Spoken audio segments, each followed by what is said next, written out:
আমাদের সর্বশ্রেষ্ঠ উৎসব দুর্গাপুজো। এই দুর্গাপুজো এলেই তাই শহর ভরে ওঠে আলোয়, মেলায় আর মিলনের আনন্দে। এই আনন্দ যদি মিষ্টির স্বাদে ভরে ওঠে তখন উৎসব হয়ে ওঠে আরও পরিপূর্ণ।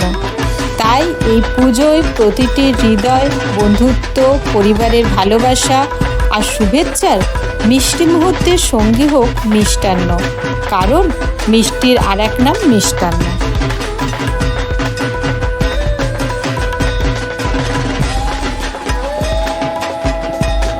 শুভ শারদিয়া। এবার পুজোতে মিষ্টি মানেই মিষ্টান্ন।